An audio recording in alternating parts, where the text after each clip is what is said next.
A Organização Mundial da Saúde adverte: os Estados Unidos podem ser o novo centro da pandemia do novo coronavírus. O presidente Donald Trump segue brigando com a ciência, quer reabrir o país até o domingo de Páscoa, 12 de abril. O número de mortes volta a subir na Itália e é o maior num dia até agora na Espanha.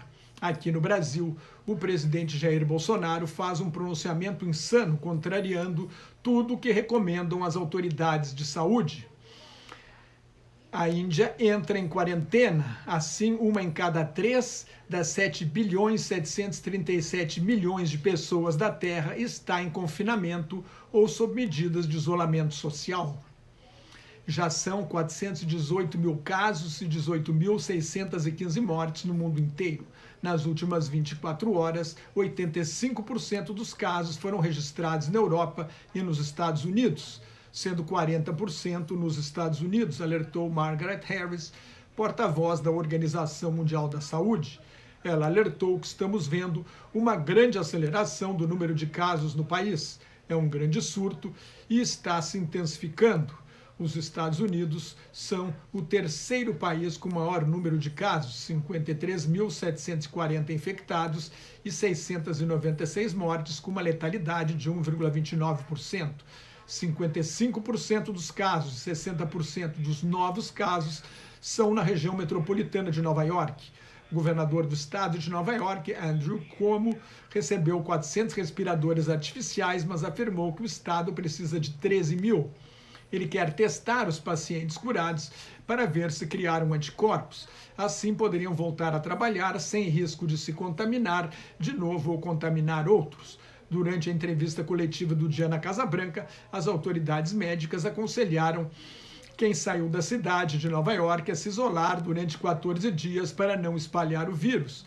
Mas o melhor mesmo é ficar em casa, recomendou o Dr. Sanjay Gupta, o médico da rede de televisão americana CNN, porque não há como rastrear todos os que saírem de Nova York. O Exército dos Estados Unidos está montando hospitais de campanha e a Marinha enviou um navio-hospital para Nova York.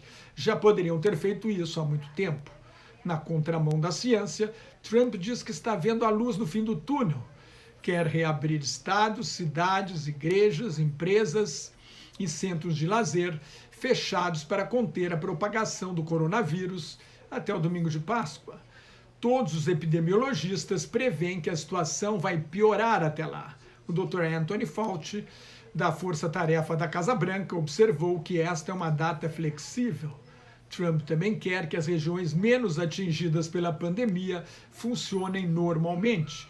O Dr. Fauci considera mais prudente fazer mais exames para ver se o vírus não circula silenciosamente nestas regiões. Os Estados Unidos já fizeram 350 mil testes, superando a Coreia do Sul, mas é tarde demais para adotar a estratégia de contenção sul-coreana. No início da pandemia, a Coreia do Sul era o segundo país mais contaminado. Hoje é o nono, com pouco mais de 9 mil casos e 120 mortes, uma letalidade de 1,33%. A Coreia do Sul controlou a epidemia fazendo testes em massa em drive-thrus, onde as pessoas fazem o exame sem descer do carro, isolando os contaminados e rastreando todos os que tiveram contato com infectados. É tarde demais para os Estados Unidos adotarem esta estratégia. A Itália tem mais de 69 mil casos e 6.820 mortes, é o maior número de mortes. Nas últimas 24 horas, o total de mortes voltou a subir. Foram 743 mortes num dia. A mortalidade está em 9,86%. A Espanha é o quarto país em número de casos, quase 40 mil, e o terceiro em número de mortes, 2.808. Nas últimas 24 horas, 514 pessoas morreram da Covid-19 na Espanha, o maior número num dia. A Alemanha tem quase 33 mil casos e 157 mortes, mortalidade de 0,47%. O Irã é o país mais atingido do Oriente Médio, com quase 25 mil casos, e o quarto em número de mortes no mundo, 1.934 óbitos, mortalidade de 7,8%. Israel tem 1.930 casos e 3 mortes. Está distribuindo kits com equipamentos de alta tecnologia para que as pessoas façam testes meçam a temperatura, tenho a garganta e os pulmões examinados por um médico remotamente através do computador. No leste da Ásia, a China registrou o primeiro caso de transmissão interna em 6 dias. Foi de um médico da cidade de Wuhan, onde foi registrado o primeiro caso em 17 de novembro. No sábado, Wuhan, que estava em quarentena desde 23 de janeiro, começou a desmontar as barreiras internas à circulação. Hoje a cidade começou a se abrir para o resto do mundo. Dentro de 2 semanas, Wuhan deve voltar à normalidade, mas o trânsito de pessoas é rigorosamente controlado para ter certeza de que não há doentes circulando e assim evitar a contaminação.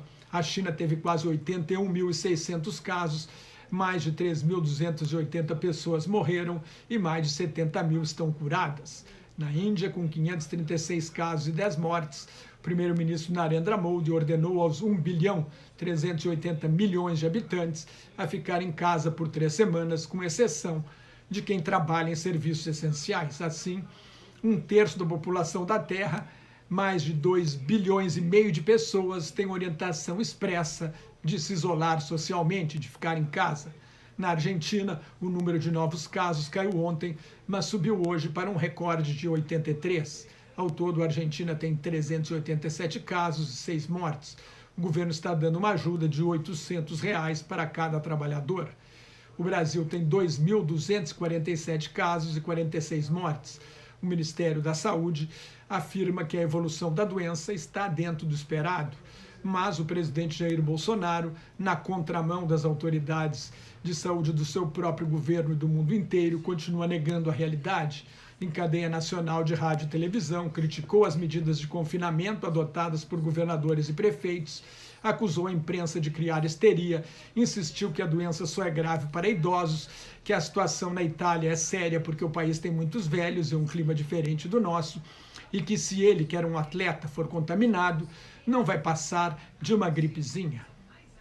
É um presidente que se nega a unir e liderar o país na luta contra a pior pandemia do início do século. É um ex-militar com péssima capacidade de análise e avaliação, incapaz de ver de onde vem o perigo. Só pensa no impacto econômico da pandemia sobre sua reeleição. Enquanto isso, Porto Alegre vai multar idosos de mais de 60 anos que saírem de casa. Com a expectativa de que o Congresso dos Estados Unidos aprove um pacotão de 2 trilhões de dólares para sustentar a maior economia do mundo, a Bolsa de Nova York subiu mais de 11%, foi a maior alta num dia desde 1933, durante a Grande Depressão. Aqui no Brasil, a Bolsa de São Paulo avançou quase 10%. O dólar caiu para R$ 5,08.